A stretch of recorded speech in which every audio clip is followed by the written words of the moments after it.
वन्दे विष्णु भवभयहरं सर्वलोकैकनाथं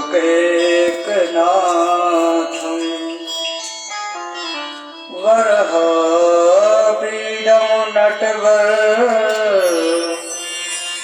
वपुकर्णयो कर्णिकारं चित्रदिवासा कनककपिशं वैजयन्ती च मालाम् रत्नान् वेणोदरसुदया पूरयन् गोपवृन्दैः वृन्दारण्यसुपतिरमणं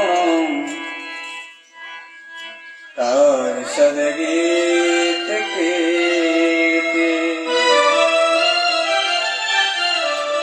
श्रीराम राम रघुनन्दन राम राम श्रीराम राम भरताज राम राम श्रीराम राम रणकरकस राम राम श्रीराम राम शरणं भव राम राम मनोजवममारुतुल्यवेगं जितेन्द्रियं बुद्धिमतां वरिष्ठं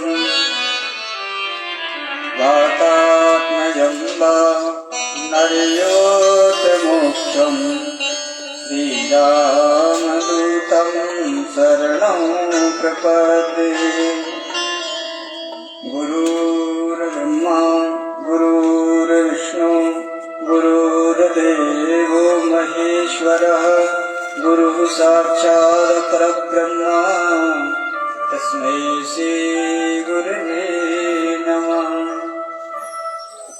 ओ शोभा के धाम राम चरणन चितलाऊं वरदाता वरदे रूप तुमरो नित ध्याऊं धाम तुम्हारे मैं रहूं नित नवलीला चिंतन करूं राम राम कहवे करूं अंत श्याम कहते मरूं कौशले सुमितलेश्वरी पूर्ण करेगी काम जननी जनक आदि नित्य तुझे सीताराम तुझे आदेश श्रीमन् महागणाधिपतये नमः लक्ष्मी नारायणाभ्यां नमः महेश्वराभ्यां नमः भानुवाभ्यां नमः शशिभद्राभ्यां नमः माता विष्णुकुम्भभ्यो नमः अष्टदेवताभ्यो नमः कुलदेवताभ्यो नमः ग्रामदेवताभ्यो नमः स्थानदेवताभ्यो नमः वासदेवताभ्यो नमः अष्टप्रधान देवताभ्यो नमः श्रीराधाकृष्णाभ्यां नमो नमः। प्रेम से बोलो वृंदावन बिहारी लाल की जय हनुमान जी महाराज की जय हो अयोध्यानाथ की जय हो ग्राम देवता की जय हो स्थान देवता की जय गुरुकारस देव बाबा महाराज की जय काली मैया की जय भागवत भगवान की जय सुखदेव भगवान की जय व्यास भगवान की जय जय जय श्री राधे। अर्चनीय माताएं वंदनीय बहने बालवर विद्वान संत समागम बाहर से आयु आध्यात्मिक महानुभाव कर लीजिए मन एकाग्र अपने मन और वाणी को पवित्र करने के लिए 2 बार प्रभु नाम संकीर्तन कर लिया जाए। इसके तत्पश्चात हम समस्त भगवत प्रेमी भागवत जी में प्रवेश करेंगे। आइए बड़े प्रेम के साथ उन्मत्त होकर के तालियों की सेवा करते हुए बाबा तेरे चरणों की, बाबा तेरे चरणों की रज धूल जो मिल जाए, बाबा तेरे चरणों की, बाबा तेरे चरणों की रज धूल जो मिल जाए, बाबा तेरे चरणों की रज धूल जो मिल जाए, बाबा तेरे चरणों की रज धूल जो मिल जाए।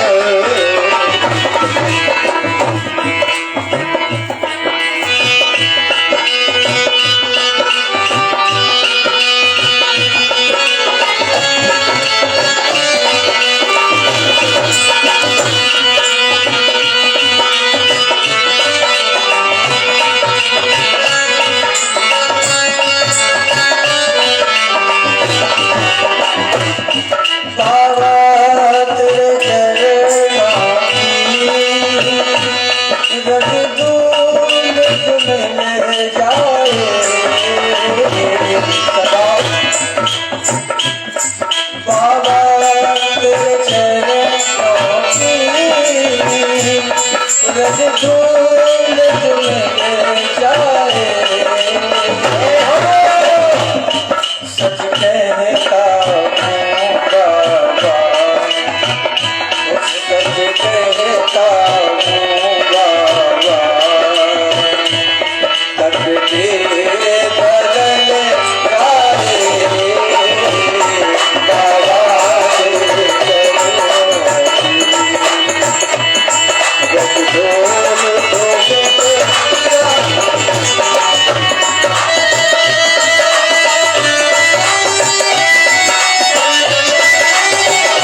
दर्शन है, कैसे तेरा भजन करूं। बड़ा चंचल है, कैसे तेरा भजन करूं। मन बड़ा चंचल है और कैसे तेरा भजन करूं। जितना इसे समझाऊं, जितना इसे समझाऊं, उतना ही भजन गाने बाबा के चरणों की।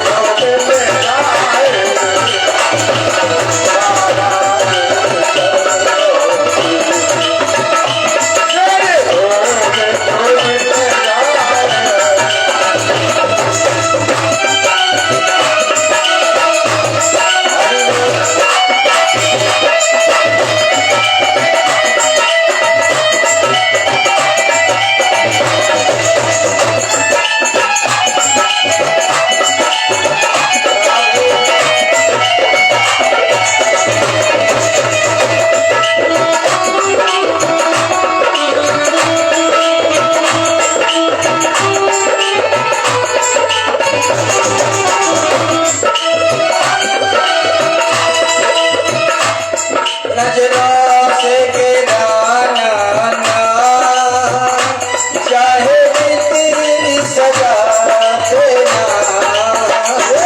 नजरों से गिराना, नजरों से गिराना, चाहे जितनी सजा दे दो।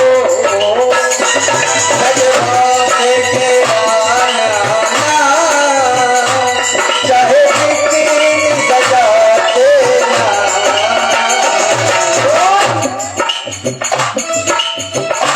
नजरों से गिर जाए, नजरों से गिर जाए, मुश्किल है समझ पाना।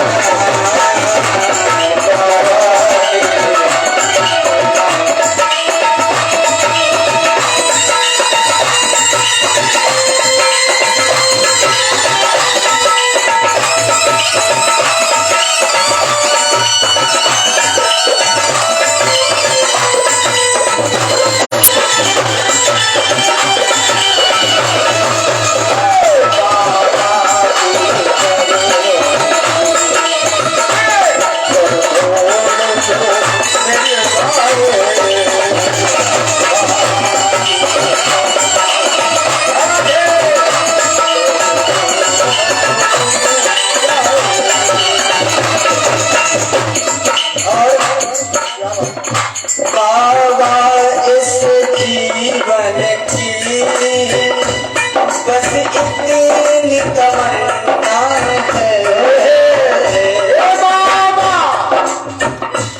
बाबा इस जीवन की बस ये कि तमन्ना है। बाबा इस जीवन में बस इतनी तमन्ना है। ये हो तुम सामने हो मेरे, तुम सामने हो मेरे, मेरा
कारसदेव बाबा महाराज की जय।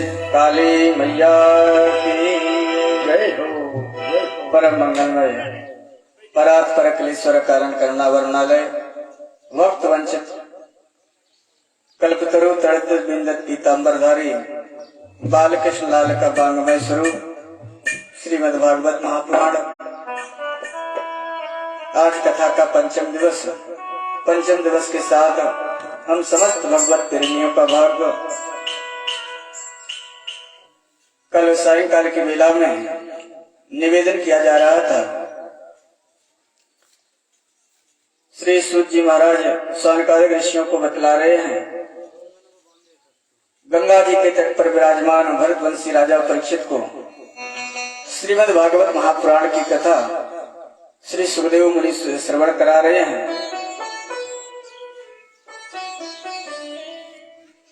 महाराज सुखदेव भगवान कहते हैं, राजन भक्त प्रहलाद का इस प्रकार से भगवान ने उद्धार किया और उसके पिता को मोक्ष प्राप्त करवाया। और देखो, पहले प्रहलाद ने ये अपने मन में सुनिश्चित करके कह दिया था, इस खंबे में भी भगवान है। अर्थात जब व्यक्ति को विश्वास होता है तो भगवान कहीं भी प्रकट हो जाते हैं। क्यों? क्योंकि वो तो कण कण में व्यापक है, हरि व्यापक सर्वत्र समान, हर जगह है। आज भी यदि जीव को विश्वास हो, यदि मैंने विश्वास करके कह दिया भगवान इस जगह हैं, तो वहीं भगवान उसको जरूर दर्शन देंगे। पर आजकल प्रहलाद जैसा विश्वास नहीं है। प्रहलाद जैसा विश्वास होगा तो अवश्य भगवान दर्शन देंगे। एक संत ने बहुत सुंदर भाव दिया है, सूर्य अनेक कड़ मांगत पद सूर्य सुस्वाद कहाँ। सूरदास तो अनेक हैं, इस समय भी हैं, पर जो सूरदास जी ने पद लिखे हैं वो आजकल सूरदास नहीं लिखते हैं।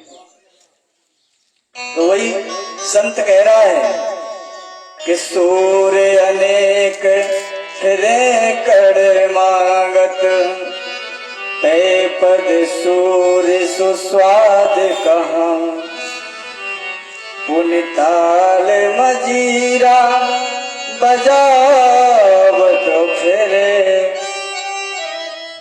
मीरा मत वाले से चाह कहाँ। सिया राम कथा कितनों ने लिखी। राम कथा कई लोगों ने आज भी लिखते हैं, कई लोगों ने लिखी, पर जो तुलसी बाबा ने रामचरितमानस लिखी है मर्यादा में, वैसी किसी ने भी राम कथा नहीं लिखी। तो सिया राम कथा कितनों ने लिखी, पर तुलसी से मर्याद कहाँ। नरसिंह बसे हर खम्बनों में, पर कालन को प्रहलाद कहाँ। भगवान तो आज भी हर खंबे में है, हर जगह है, पर उनको प्रकट करने के लिए प्रहलाद जैसा भाव होना चाहिए। परीक्षित ने सुखदेव मुनि से निवेदन कर दिया कि भगवान, मैंने सुना है कि गज और गिराह का युद्ध हुआ था और भगवान ने गज की गिराह से रक्षा की थी। ये कथा प्रभु हम सब सुनना चाहते हैं। सुखदेव भगवान राजा परीक्षित से कहते हैं, राजन सुनो, हम तुम्हें बतला रहे हैं। ये उस समय की बात है कि आसीत गिरवरु राजन स्त्रीकूट इति विश्रुता राजन, एक स्त्रीकूट नाम का पर्वत था जिसमें 3 चोटियां हैं। उस पर्वत में एक सघन वन है। उसी वन में नाना प्रकार के जीव जंतु रहते हैं। महाराज, उन जीव जंतुओं के बीच में एक हाथी रहा करता था। उसको अपने बल का बड़ा अभिमान था। उसका नाम गजराज था।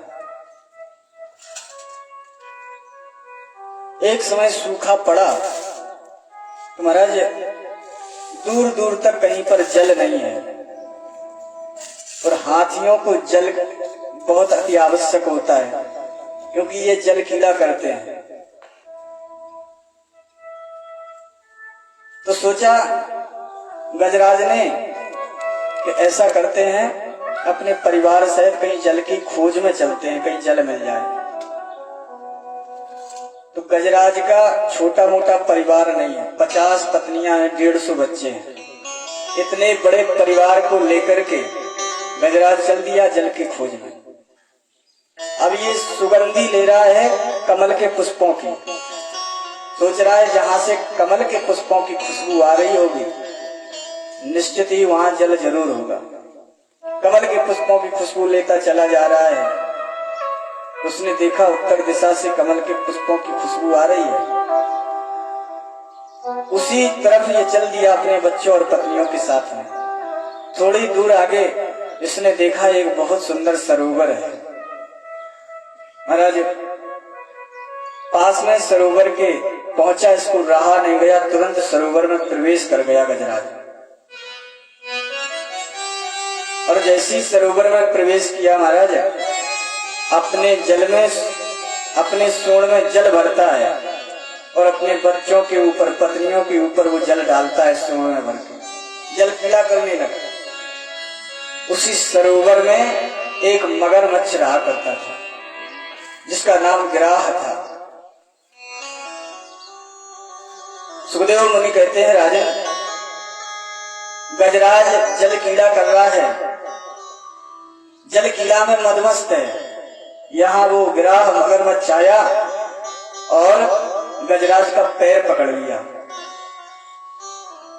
अब देखो, जो जलचर जीव होता है और वो जल में हो तो उसका बल अधिक होता है, और थलचर जीव यदि थल पे हो तो उसका बल अधिक होता है। जल में कम हो जाता है थलचर जीव का। तो गजराज थलचर जीव है और जल में है, और गिराह मगरमच्छ जलचर जीव है, वो जलई में है, तो इसका बल ज्यादा है। पैर पकड़ा गजराज का और जल में अंदर घसीटने लगा। गजराज को कुछ पता नहीं है, घसीटता चला जा रहा अंदर। जब ये आधा डूब गया गजराज, तब इसको पता चला कि लगता है हमें कोई अंदर जल में खींच रहा है। इसने देखा सो एक गिराह मगरमच्छ इसका पैर पकड़े है। अब तो ये घबराने लगा। कोशिश की इसने कि हम गिराह से छूट जाएं, पर गिराह का जलचर जीव होने के कारण बल अधिक हुआ तो ये जीत नहीं पाया, उससे छूट नहीं पा रहा है। तो इसने अपने पत्नियों से कहा कि देवियों, ये देखो इसने गिराह ने मुझे पकड़ लिया है, एक काम करो, तुम मेरी सूंड को पकड़ करके अपनी सूंड से विदा करके बाहर निकालो। पत्नियों ने कोशिश की, सूंड में सूंड विधाई और खींचने लगी, पर महाराज उस गिराह का बल अधिक होने के कारण पत्नियां भी हार गईं। गजराज को बाहर नहीं निकाल पाया। महाराज ये पूरा डूब गया, मात्र अब सूंड ऊपर किए है, थोड़ा सा मुख बाहर है। अपने बच्चों से कहा कि बच्चों, तुमको तो हमने इतने लाड़ प्यार से पाला है, तुमने जो कहा मैंने वही किया। पत्नियों से भी कहा कि तुम थोड़ी कोशिश और करो, हम निकल आएंगे। पर पत्नियां कहने लगी, स्वामी आप तो इस जल में नीचे को चले ही जा रहे हैं, कहीं ऐसा न हो आपके साथ साथ हम भी जल में चले जाएं तो इन बच्चों का क्या होगा। पत्नियां कह रही हैं। बच्चों से कहा गजराज ने, मुझे बाहर निकालो बेटा। तो बच्चे भी कहने लगे, पिताजी आपने तो संसार देख लिया है, मैंने तो अभी कुछ देखा भी नहीं है। यदि आपको निकालते समय मैं भी इस जल में चला गया तो मेरा तो जीवन व्यर्थ हो जाएगा। पिताजी हमें क्षमा करें। 150 बच्चे, 50 पत्नियां गजराज की मुख मोड़ करके हाथी को उसी सरोवर में छोड़ करके जाने लगी। आज हाथी सोच रहा है, देखो तो जिनके लिए मैंने क्या नहीं किया, जो कहा सो वही किया इनको पालने के लिए, पर आज इन्होंने हमको अकेले इस सरोवर में मरते हुए छोड़ दिया। कैसी ये दुनिया है। सोच रहा है कि एक बाग था जो फूलों से भरा, धीरे धीरे चलती थी हवा, वहाँ संबुलबुल का जिक्र ही क्या, वहाँ रोने वाला कोई नहीं। गजराज कह रहा, इतना बड़ा मेरा परिवार और आज जब मैं मर जाऊंगा तो यहाँ रोने वाला भी कोई नहीं है। ऐसी ये दुनिया है, सब स्वार्थ की दुनिया है। जब स्वार्थ बन रहा था इनको लगता था कि यही हमको पाल सकते हैं, मेरे साथ रहे, और जब मैं ऐसी मरने की स्थिति में आए तो छोड़ करके सब चले गए। जब तक आराम रहा तो ये मेरे साथ रहे, और मुसीबत आई तो छोड़ करके चले गए। आराम के साथी क्या क्या थे, जब वक्त पड़ा तब कोई नहीं। दुनिया है अपने मतलब के, दुनिया में कोई किसी का नहीं, दुनिया में कोई किसी का नहीं। गजराज की आंखों से अश्रुपात हो रहे हैं। तब तक गिराह ने एक झटका और लगाया। अब तो महाराज गजराज की सूंड जल में मात्र 1 अंगुल ऊपर बची है।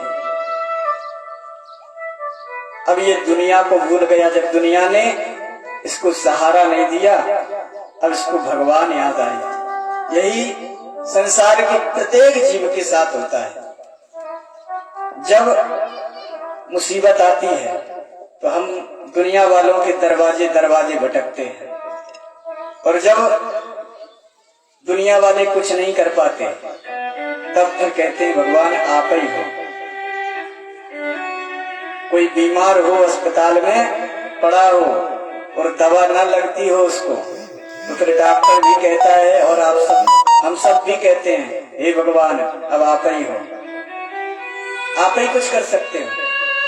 दुनिया को भूल जाते हैं। तो ऐसी गजराज भी दुनिया को भूल गया, भगवान याद आ गए। जैसे भगवान याद आए तो सोचा भगवान को ऐसी खाली याद नहीं कर सकते।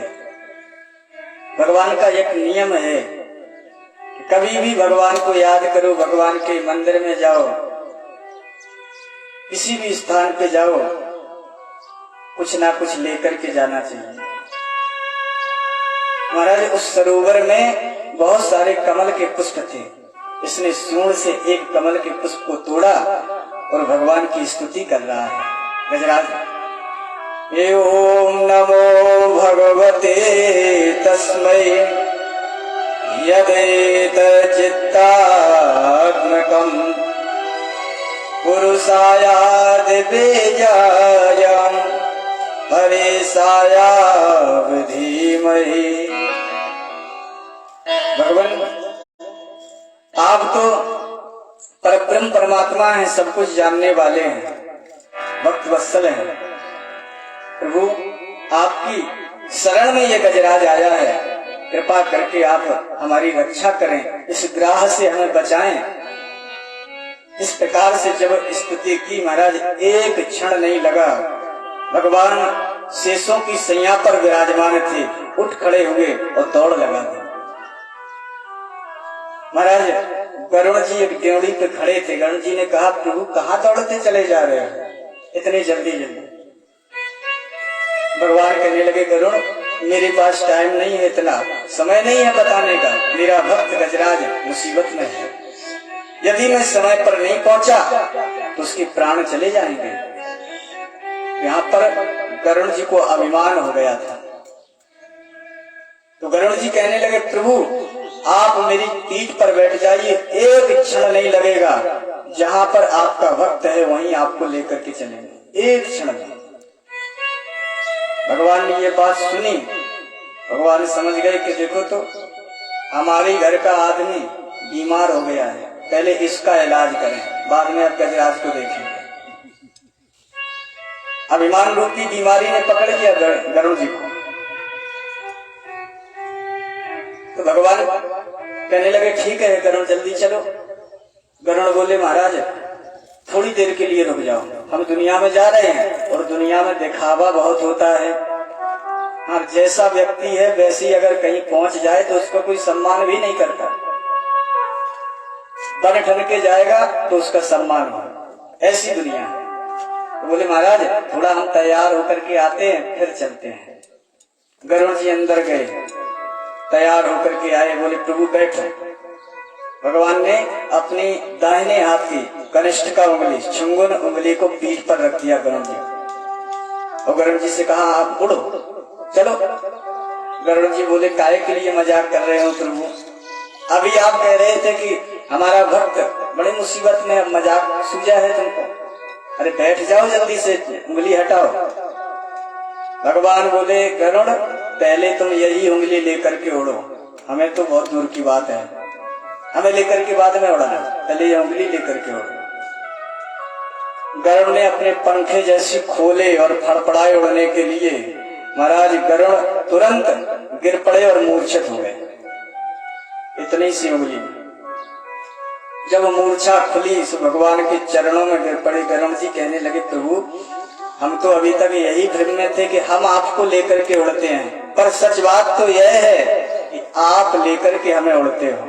हम तो माध्यम है, प्रत्येक जीव माध्यम है, कराते तो सब भगवान है, करते तो सब भगवान है। गरुड़ जी का अभिमान दूर हुआ, भगवान गरुड़ जी पर विराजमान हुए। एक क्षण नहीं लगा, उस सरोवर पर आ गए जहाँ पर गजराज का पैर ग्राह पकड़े हैं। भगवान ने देखा कि गजराज डूबने ही वाला है, मरने ही वाला है। मात्र चावल की नोक के बराबर, चावल जितनी सूंड ऊपर रह गई थी जलकर। भगवान ने देर नहीं की, तुरंत सुदर्शन चक्र को आदेश दिया।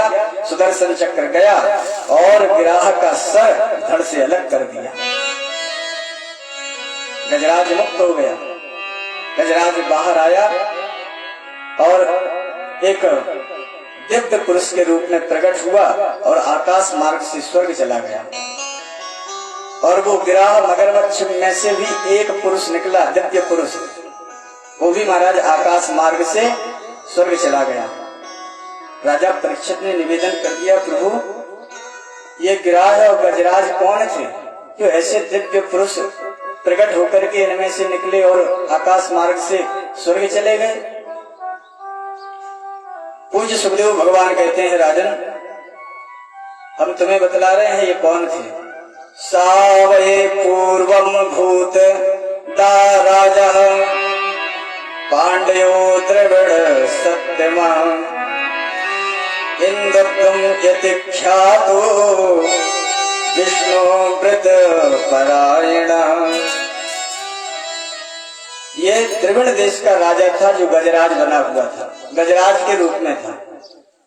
इसको श्राप लगा था। ये जब इंद्रद्रोण द्रविड़ देश का राजा था तो महाराज ये बहुत बड़ा भगवान का भक्त था। ये एकादशी का व्रत करता था। तो एक दिन जब एकादशी पड़ी, इसने व्रत रखा, तो महल के बाहर खड़े होकर के सूर्य नारायण भगवान की आराधना कर रहा था, नेत्र बंद किए था। उसी समय अचानक वहीं से दुर्वासा ऋषि निकल पड़े। दुर्वासा ऋषि ने देखा ये हाथ जोड़े नेत्र बंद किए है और ऐसी राजा खड़ा है, ये नाटक कर रहा है, इसलिए इसने नेत्र बंद कर लिए कि कहीं हमको प्रणाम न करना पड़े इस संत को। कितना अभिमानी राजा है, आज हम इसको बताएंगे। दुर्वासा ऋषि पास में गए और कहने लगे, इंद्रद्रोण, तुझे अपने पद का इतना अभिमान, तूने तो आज उसी प्रकार गति की है जिस प्रकार से एक हाथी करता है। हाथी को अपने बल का अभिमान होता है, उसी प्रकार से तुझे भी अपने पद का अभिमान है। तू मनुष्य योनि में रहने के योग्य नहीं है। जा इंद्रद्रोण, मैं दुर्वासा तुझे श्राप देता हूं, तू एक हाथी हो जाएगा, गजराज हो जाएगा। जैसी श्राप दिया, दुर्वासा ने चरण पकड़ लिए। इंद्रद्रोण ने कहा, प्रभु हमसे भूल हो गई है, हम तो सूर्य नारायण भगवान की आराधना कर रहे थे, हमें क्या पता कि आप कब आ गए, फिर भी हमसे भूल हुई है, आप हमें क्षमा कर दो। ये बताइए इस श्राप से हमारा उद्धार कैसे होगा। दुर्वासा ने कहा, राजन मुझे भी पता नहीं था कि तुम आराधना कर रहे हो, हमें लगा कि तुम मजाक कर रहे हो हमारे साथ, इसलिए मैंने अनजाने में श्राप दे दिया। चलो मैं तुम्हें इसके उद्धार का उपाय बताता हूं। जब हरि भगवान अवतार लेंगे उस समय एक तुम ग्राह के सरोवर में जाओगे और ग्राह आपका पैर पकड़ लेगा और भगवान की आराधना करोगे, उस समय तो भगवान हरि आएंगे और तुम्हारा कल्याण कर देंगे। राजा परीक्षित सुखदेव भगवान से कहते हैं, ठीक है महाराज, ये आपने बता दिया कि ये गजराज कौन था, पर महाराज ग्राह कौन था। सुखदेव मुनि कहते हैं, मुक्तो देवल सापेन हुहु नाम गंधर्व सत्यमम। ये जो मगरमच्छ बना हुआ था, ये हुहु नाम का गंधर्व था। ये जब गंधर्व योनि में था तो ये बड़ा मजाकिया था, किसी से भी मजाक करता था। एक दिन की बात, देवल ऋषि एक सरोवर में स्नान बना रहे थे, तो हुहु नाम के गंधर्व ने देखा कि इन संत के साथ में हमें मजाक करना चाहिए, इसको मजाक सूझा, तो ये जल में प्रवेश कर गया और जल में नीचे नीचे गया। देवल ऋषि स्नान बना रहे थे, सरोवर में खड़े होकर के सुन के दोनों पैरों को पकड़ा, जल में अंदर जाकर के और घसीट दिया। देवल ऋषि को गोते लग जाते हैं। एक बार इसने ऐसा किया, दूसरी बार किया, जब तीसरी बार इसने ऐसा किया, महाराज देवल ऋषि ने देख लिया ये कौन है, बार बार मेरे पैरों को घसीट देता है और मुझे गोते लग जाते हैं, स्नान नहीं बनाने दे रहा है। देखा हुहु नाम का गंधर्व, क्रोध आ गया देवल ऋषि को, कहने लगे, हुहु नाम का गंधर्व, जा मैं तुझे श्राप देता हूँ, तूने एक मगरमच्छ की भांति काम किया है, तू मगरमच्छ हो जाएगा। इसने भी पैर पकड़ लिए देवल ऋषि के, कहने लगे, प्रभु मेरा उद्धार कैसे होगा। कह दिया, जब तुम एक गजराज का पैर पकड़ेगा सरोवर में, तब उस समय भगवान तेरा उद्धार कर देंगे। बोलो गोविंद भगवान की जय। जय हो। इस प्रकार से पूज्य शुकाचार्य जी महाराज कहते हैं, राजन दोनों और गज और ग्राह का भगवान ने उद्धार किया। राजा परीक्षित निवेदन कर दिया कि भगवान यथा भगवता ब्रह्मन् मत्तः क्षीर सागर। भगवान क्षीर सागर का मंथन कैसे हुआ था, कृपा करके ये कथा मुझको श्रवण कराइए। पूज्य शुकाचार्य जी महाराज कहते हैं, राजन एक दिन की बात है, दुर्वासा ऋषि रास्ते में चले जा रहे थे और सामने से इंद्र चला आ रहा है ऐरावत हाथी पर सवार होकर के। तो महाराज सुबह सुबह का समय है, दुर्वासा ने देखा देवताओं का अधिपति इंद्र ऐरावत हाथी पर सवार होकर के आ रहा है, आज हम इसका स्वागत करेंगे। जैसी दुर्वासा के सामने इंद्र आया सो इंद्र ने प्रणाम किया तो दुर्वासा और प्रसन्न हो गई। दुर्वासा के गले में एक हार पड़ा था तो वो हार उतारा और महाराज इंद्र के गले में डालने वाले थे सो बीच में ही इंद्र ने पकड़ लिया वो हार और हाथी के गले में डाल दिया। वो हार वरदानी हार था, उसको वरदान ये था हार को कि जिसके गले में सर्वप्रथम दुर्वासा डालेंगे सर्वप्रथम पूजा उसी की होगी। पर दुर्वासा ने जैसी इंद्र को डालने के लिए हाथ बढ़ाए, इसने बीचे में हाथ पकड़ लिया, हार पकड़ लिया और हार हाथी के गले में डाल दिया। इसीलिए तो गजानन भगवान की पूजा होती है सर्वप्रथम उसी हार के कारण। अब जैसे इसने हार हाथी के गले में डाला इंद्र ने तो दुर्वासा को क्रोध आ गया। दुर्वासा बोले इंद्र तुझे अपने राजपद का स्वर्ग का इतना अभिमान है गद्दी का, जा मैं तुझे श्राप देता हूँ। जिस राजपद का और जिस लक्ष्मी का जिस संपत्ति का तुझे इतना अभिमान है वो संपत्ति तुझसे चली जाए, रुष्ट हो जाए। एक क्षण नहीं लगा महाराज देवताओं के स्वर्ग पर दैत्यों ने आक्रमण कर दिया और दैत्यों का राज हो गया स्वर्ग पर। अब तो देवता भटक रहे हैं, भगवान के पास में पहुंचे, प्रभु कुछ करिए। हम लोग यदि दैत्यों से लड़ते हैं तो मारे जाते हैं, क्योंकि पहले देवता भी अमर नहीं थे जब तक अमृत नहीं पिया था। बोले दैत्य अत्याधिक बलशाली है, हे भगवान आप ही कुछ कर सकते हो। तो भगवान ने एक सलाह दी। भगवान ने सलाह ये दी कि एक काम करो, दैत्य और तुम हो देवता, तुम हो ज्यादा चालाक, और जब कोई काम किसी से बनाना होता है तो उससे पोट पुचकार करके अच्छे से बोल करके और उससे मित्रता कर लेनी चाहिए। पर मित्रता कैसे करनी चाहिए? शत्रु से। बोले अहि मूसक बध, जैसे सांप और चूहे की मित्रता होती है। अहि मानी सांप, मूसक मानी चूहा, अहि मूसक बध। जिस प्रकार से चूहे और सांप की मित्रता होती है उसी प्रकार से शत्रु से यदि कोई काम बनता हो तो उससे मित्रता ऐसी करनी चाहिए। बोले तुम दैत्यों से मित्रता कर लो। महाराज सभी देवता दैत्यों के पास में पहुंचे। उस समय राजा बलि था, दैत्यों का राजा। इंद्र ने कहा भैया एक काम करो, हम तुम मित्र बन जाते हैं, दोस्ती कर लेते हैं, मित्रता कर लेते हैं। बोले किस बात के लिए? बोले बात यह है कि देखो समुद्र में मंथन है, समुद्र में अमृत है और उस अमृत को निकालने के लिए मंथन करना पड़ेगा और मंथन एक व्यक्ति कर नहीं सकता, उसमें दो व्यक्तियों की जरूरत होगी। तो एक हम हो गए, एक तुम हो गए, दोनों लोग मंथन करेंगे, समुद्र का अमृत निकलेगा तो आधा अमृत हम ले लेंगे, आधा तुम ले लेना। दोनों लोग पान कर लेंगे, हम भी अमर हो जाएंगे, तुम भी अमर हो जाओगे। फिर हम दोनों भाई खूब लड़ेंगे पर मरेंगे नहीं।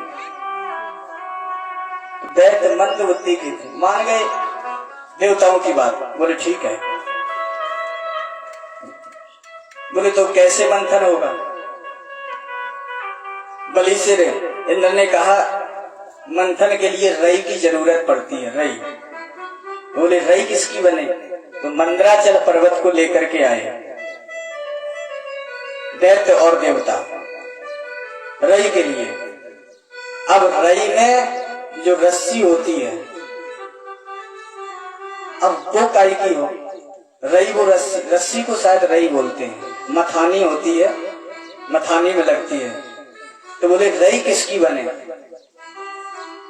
तो बोले रई बन सकती है बासुकी नाम की, क्योंकि यही लंबा चौड़ा है और मजबूत भी है। तो बासुकी के पास में पहुंचे देवता और दैत्य। बोले बासुकी भैया हमारा एक काम करोगे? बोले क्या? बोले आपको रई बनना है, रई बनना है और समुद्र मंथन करना है। तो तब तक बलि बोल पड़ा, बोले आपको मंदराचल पर्वत में लपेटा जाएगा, एक तरफ से हम खींचेंगे, एक तरफ से देवता खींचेंगे, तुम्हारा गुड़िया गुड़िया चटक जाए है। बासुकी ने मना कर दिया, बोले हम नहीं जाएंगे, हमें मरना थोड़ी है। तो देवताओं ने लोभ दे दिया इसको, ये फल भागे न बासुकम, जो अमृत निकलेगा तुमको भी थोड़ा सा हम देंगे, चलो। तो ये मान गया बासुकी।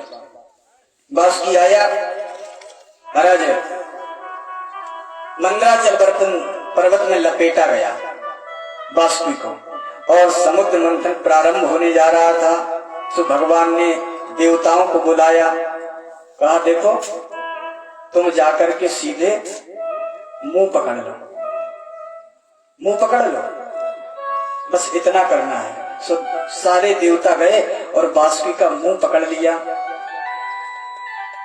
अब राजा बलि और सभी दैत्य कहने लगे नहीं, हम पूंछ नहीं पकड़ेंगे बासुकी की, क्योंकि पूंछ से मलमूत्र का त्याग करता है, ये अशुभ है पूंछ, हम पूंछ नहीं पकड़ेंगे। तो भगवान ने इशारा किया, बन गया काम, अब तुम मुंह छोड़ दो, पूंछ पकड़ लो। तो सभी दैत्य गए, सो मुंह पकड़ लिया। अब ऐसा भगवान ने क्यों कहा, क्यों किया? क्योंकि भगवान जानते हैं कि बासुकी कोई साधारण सांप नहीं है, साधारण सांप नहीं है, इसके मुंह से अग्नि की ज्वालाएं निकलती हैं। तो इसीलिए भगवान ने मना कर दिया कि तुम पहले मुंह जाकर के पकड़ो, और दैत्य हमेशा उल्टे चले हैं। तुम अगर पूंछ पकड़ लोगे तो वो कहेंगे हम मुंह पकड़ेंगे, और अगर मुंह पकड़ा तो आप कह रहे हैं हम पूंछ पकड़ेंगे, हमेशा उल्टे चले हैं दैत्य। हाँ, जो आदमी कोई आदमी ऐसा होता है, जैसे उससे कहो भाई जो काम कर ली हो, तो कहें हम नहीं कर, वो आदत को जानत हो, बाकी के जो उल्टो चलत है, अगर जाके मना करें कि जो काम ना करो तो जो जरूर करें, तो वहां से उल्टी ही कही जात है।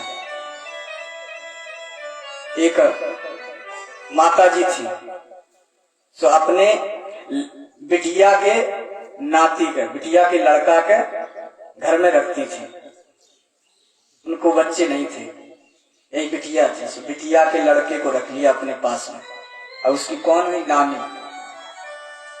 अब वो बच्चा थोड़ा बड़ा हुआ तो नानी के पास अच्छे से रहता है, उनकी सेवा करता है। एक दिन वो गांव में गया, तो देखा कि सभी गांव वाले प्रयागराज का मेला देखने जा रहे हैं, और अपने अपने गाड़ी से, सबकी गाड़ियां हैं, ऐसा सब देख करके आए, पकवान भी बनाए हैं, सबने बांध करके ले जा रहे हैं मेला देखने के लिए। तो ये घर आया और सोच रहा है अगर हमने नानी से ऐसी कह दिया, नानी उल्टी चलती थी, और नानी से अगर हमने कह दिया नानी प्रयाग का मेला देखने चलो, तुझे हाल तुरंत के नहीं आइए, तो इसने विचार बनाया हम उल्टा कहेंगे। घर आया, बोले नानी सब गांव भर प्रयागराज का मेला देखने जा रहा है, अपन न चलेंगे। तो नानी बोली काहे, हम तो जी हैं। बोले बन गई बात। नानी तैयार।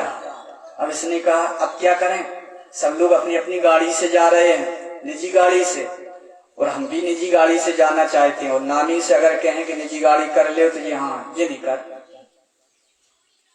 तो तुरंत बोला नानी सब लोग अपनी अपनी गाड़ी से जा रहे हैं, अपन अपनी गाड़ी से न चलेंगे। बोले कहा हम तो अपनी कार है निजी। बोले जब बन गई बात।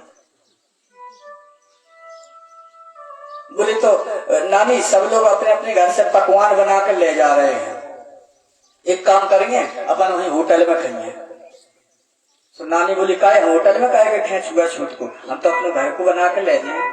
तो खूब नानी ने अच्छे पकवान बनाए और बांध लिए, चल दिए। नानी भी और वो लड़का भी प्रयागराज के मेला में पहुंचे, मेला देखा।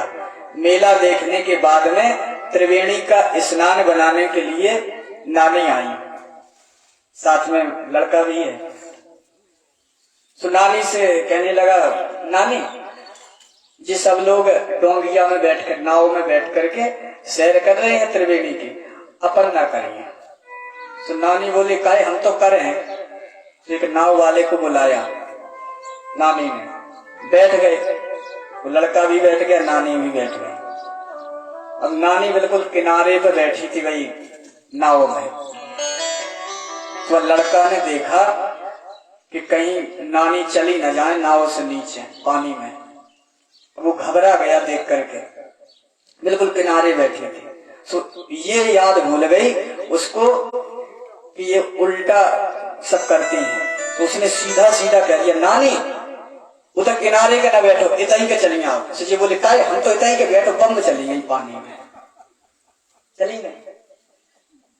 अब तो महाराज लड़का बड़ा दुखी नाव से बाहर आया। अब ये खोज रहा है नानी को कि कहीं नानी मिल जाए। तो ये जहां को पानी बह रहा है वहां को नहीं देख रहा है, जहां ऊपर से पानी आ रहा है वहां को जा रहा है देखते हुए नानी को कहीं मिल जाए। तो वहां पे कई मछुआरे थे, मछुआरे ने पूछा, क्यों भैया क्या खोज रहे हो। बोले, अपनी नानी के ढूंढ रहे हैं। तो बोले, कहाँ चली गई। बोले, नानी हमारी ये नाव में बैठी थी, सो बह गई है। मछुआरे बोले, पागल है क्या बिल्कुल, पानी नीचे को बह रहा है तो नानी नीचे को गई होंगे। बोले, नहीं, यही तो विशेषता आती नानी के, नीचे के नहीं गई हुए हैं, वे ऊपर के गई हुए का हमेशा उल्टी चली गई, इतने के भगी हुए ऊपर के, जैसे हम ऊपर के खोज रहे हैं। तो ऐसे दैत्य भी हमेशा उल्टे चलते थे। तो भगवान ने वही प्रक्रिया रचाई। भगवान ने कहा, पहले मुंह पकड़ लो, और मुंह पकड़ोगे तो ये सब दैत्य कहेंगे कि हम मुंह पकड़ेंगे, हम पूंछ नहीं पकड़ेंगे। वही दैत्यों ने किया। दैत्य बोले, हम पूंछ नहीं पकड़ेंगे, हम तो मुंह पकड़ेंगे। तुरंत भगवान ने इशारा किया, देवताओं अब तुम पूंछ पकड़ लो जाकर। दैत्यों ने मुंह पकड़ लिया। समुद्र मंथन प्रारंभ हुआ। जैसी समुद्र मंथन प्रारंभ हुआ महाराज, विशाल काल मंदराचल पर्वत नीचे की ओर जाने लगा समुद्र में। हाहाकार मच गई चारों तरफ, देवता भी घबरा गए, दैत्य भी घबराने लगे। भगवान से प्रार्थना करते हैं, प्रभु ये क्या हो रहा है, मंदराचल पर्वत नीचे को क्यों जा रहा है। तो भगवान ने कहा, ये बताओ, जब तुम ये काम करना शुभारंभ किया था, तुमने गणेश भगवान का पूजन किया था। क्योंकि जो भी काम हम शुभारंभ करने जाते हैं तो गणेश भगवान का पूजन करते हैं, तुमने किया था। इंद्र बोला, नहीं, हमको याद भूल गई। बोले, पहले गणेश भगवान का पूजन करो। तो इंद्र ने गणेश भगवान का पूजन किया। वक्रतुंड महाकाय सूर्यकोटि समप्रभ निर्विघ्नं कुरु मे देव सर्वकार्येषु सर्वदा। हे गजानन सरकार,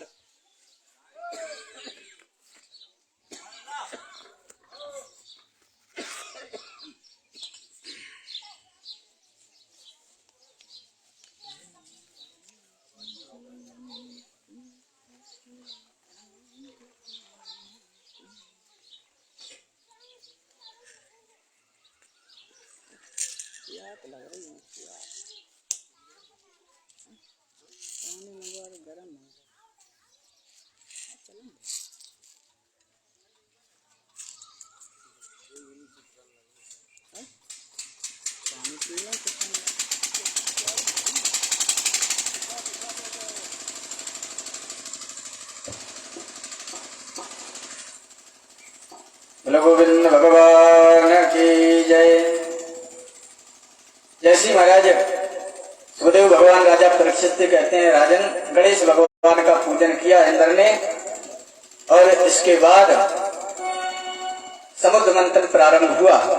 तो सबसे पहले समुद्र से कालकूट नाम का विष निकला। जैसे ही विष निकला महाराज, देवता और दैत्य जलने लगे।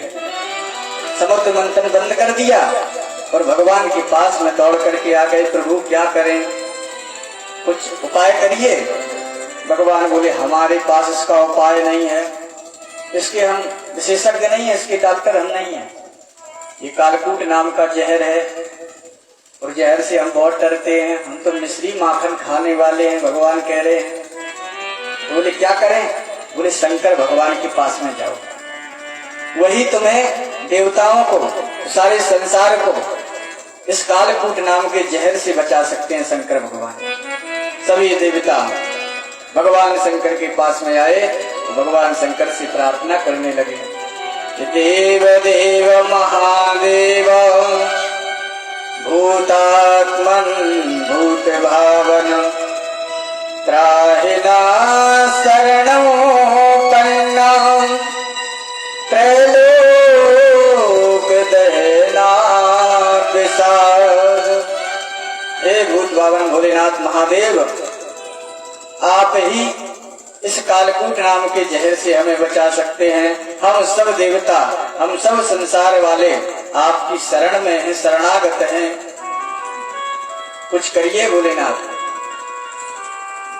भोलेनाथ तैयार हो गए विष पान करने के लिए। पार्वती मैया ने कहा, देवताओं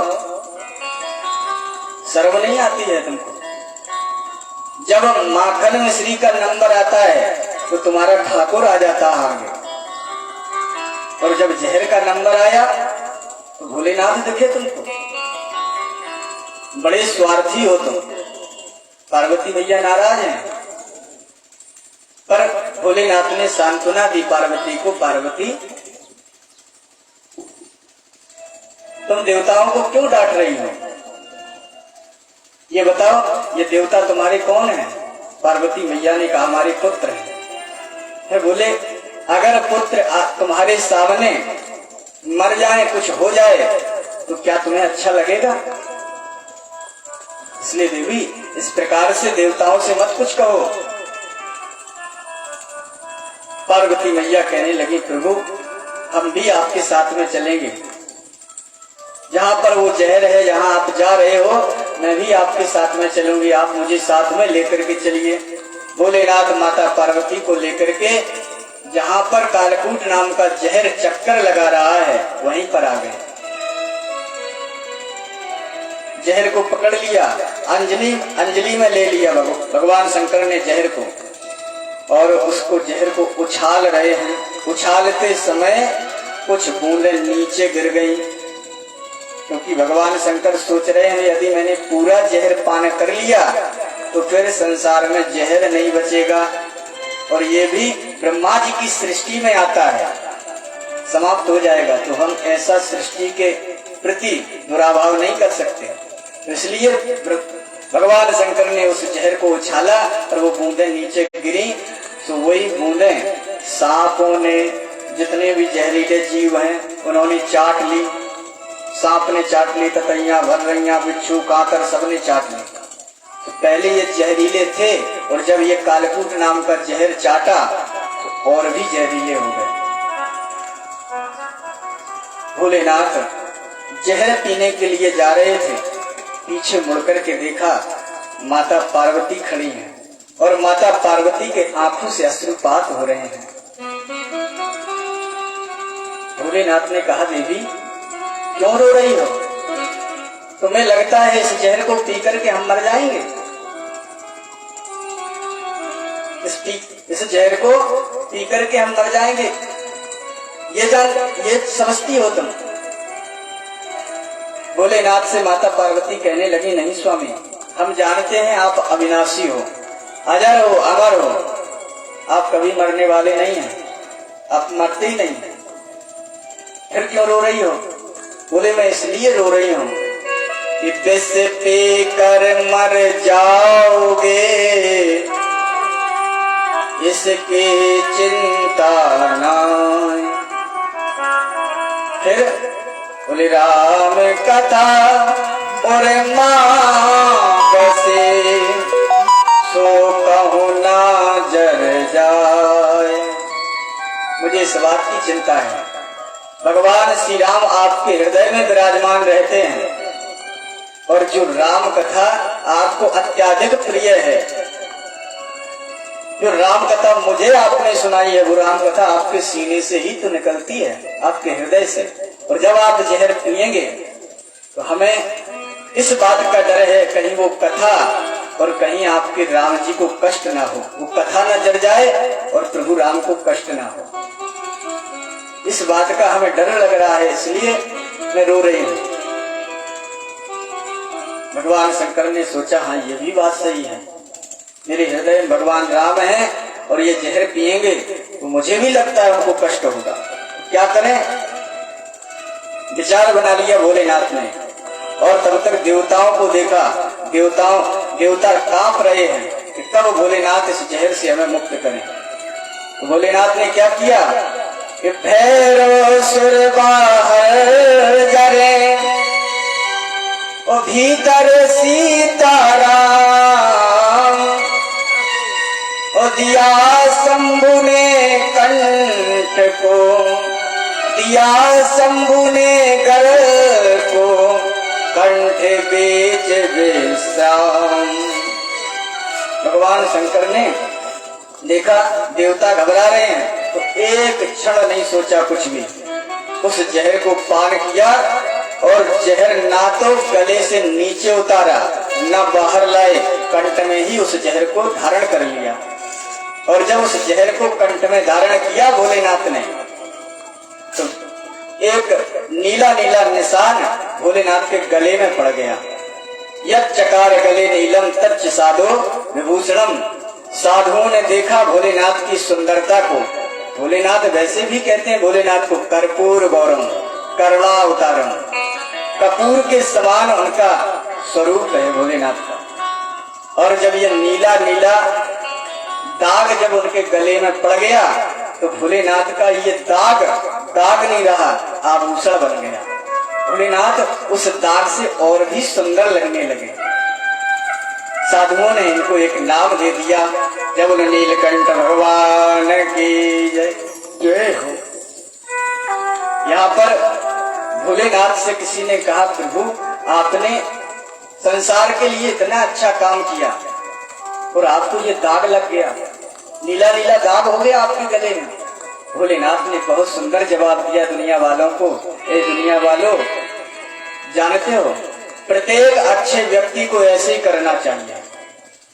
यदि संसार की किसी बात पर भलाई है और उस बात को पूर्ण करने के लिए आप गए हैं, आपने उस बात को पूर्ण किया और उस बात से आपको कलंक लगा, कोई दाग लगा, तो वो दाग अच्छे है, वो दाग अच्छा है। क्यों? क्योंकि दुनिया की उसमें भलाई है। तो वो दाग आपका दाग नहीं दिखेगा, वो दाग भी आपके शरीर पर आभूषण बन जाएगा। जिस प्रकार से भोलेनाथ की सुंदरता बढ़ गई उस नीले कंठ से। इसके बाद देवता प्रसन्न होकर के समुद्र मंथन के लिए पुनः आए। समुद्र मंथन प्रारंभ किया तो दूसरा रत्न निकला, कामधेनु गाय। तो हमारे यहाँ सनातन धर्म में लिखा है कि अच्छी से अच्छी वस्तु दान करना चाहिए। गाय निकली देवताओं के हाथों। भगवान ने ये गाय ऋषि मुनियों को दान करा दी। गाय को आजकल भी गौदान होता है, कोई भी हम अच्छा शुभ काम करें तो गौदान होता है। जैसे ये भागवत हो रही है, ऐसी भागवत होती है तो कोई कोई यजमान बड़ा चालाक होता है। लास्ट में पंडित जी कहा थे हमारे सहायक व्यास के, भैया गौदान कर लो। तो इनके तो अगर गलियां सैली होती हैं तो जी कहा, महाराज ने रोजा हमने अंदर ने पूछा है तो जी अंदर जात है और अंदर वाले बड़े चालाक। हाँ, देवी जिनकी बड़ी चालाक अंदर जात है। कहे पंडित जी गैया मांग रहे हैं, क्या करें? तो देवी जी बड़ी चालाक से जी का कहती, अरे भाई दे दे जो पूछ पकड़ के उठाई जाता। हाँ, वैसे चली जे है यदि पंडित जी के दान या बाबाली दे दो जो लाते मारा तो पंडित जी के 3200 टूट जाए दूध तो हाथ। तो ऐसा दान नहीं करना चाहिए जो किसी के काम ना आ सके। सनातन धर्म का नियम है कि अच्छी से अच्छी वस्तु का दान करते हैं सनातन धर्म के लोग। देवताओं के हाथों